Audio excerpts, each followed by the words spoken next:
Oh yeah, hi. Hey, listen, I'm real busy this week.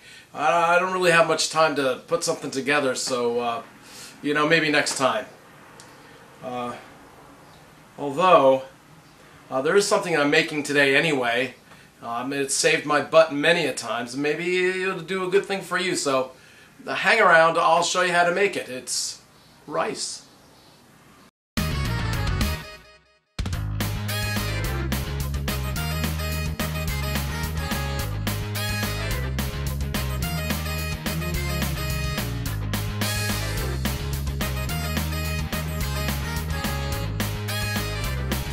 Okay, so you may say to yourself, why rice? Well, a lot of people eat the stuff. In fact, here's some interesting facts about rice.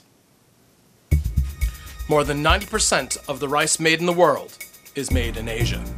In several Asian languages, the word rice and food are the same word. There are over 140,000 types of cultivated rice. There are approximately 250 million rice farms in Asia.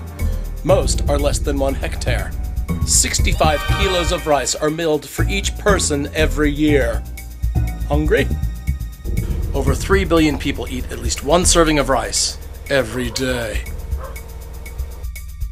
If you're not eating rice, you can see that you're in the minority, and it's at least worth giving it a try, don't you think?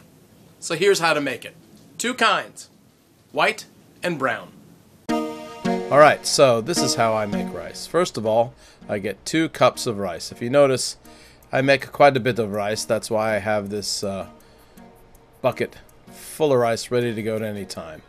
Now we take it to the sink, and we take an indeterminate amount of water, just enough to cover it, and I start rubbing the kernels together. The whole point is to get the powder that's on the kernels to come off. This is like a time-lapse photography version of this. This actually takes longer. So now I'm pouring off the powdery water, and I'm going to rinse them again. This takes about 2 or 3 times through to get most of the powder off of the rice.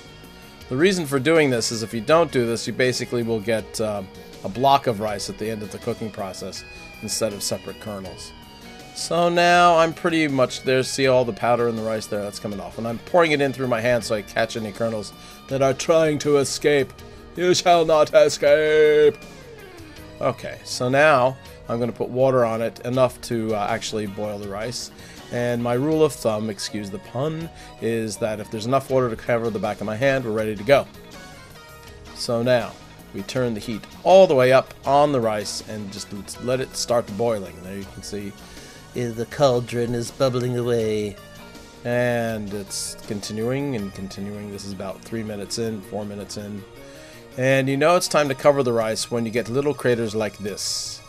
And when you get them, you cover the rice, and then you turn it on low for 10 minutes. This is what it looks like to turn the heat down to low. I have an analog knob. I don't have little settings. Now turn the heat off and let the rice sit for 10 minutes after it's been on low for 10 minutes. That's what it looks like to turn the heat off. And 10 minutes later, we have rice! Yay! Ooh, okay. And this is how I serve it. I take a spoon and I put it in a bowl and then I eat it. That's what I do. So that's it. That's how we make rice. This takes about 35 to 40 minutes all told.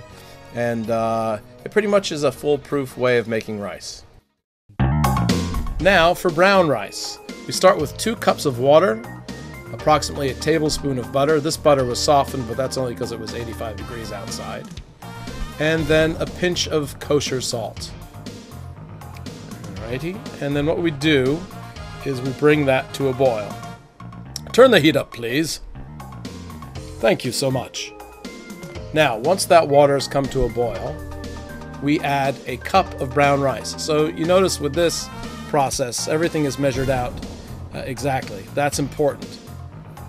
No, covering the back of your hand with the water, especially because it's boiling. Well, what are you thinking about? And then once it comes to a boil with the rice in it, then turn it down and to a simmer and cover for 35 minutes. Do not lift the lid to check it. Then after that time, you can now check it. And if you're lucky, it's all done and fluffy and the kernels are all nice and plump.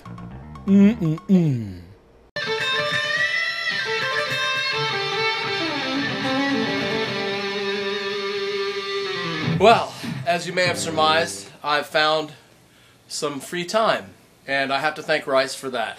It's quick, it's easy to make, the kids love it, and not only is it good the first day, but if you make enough you'll have leftovers, and there's tons of things you can do with leftover rice, some of which we'll discover in future episodes.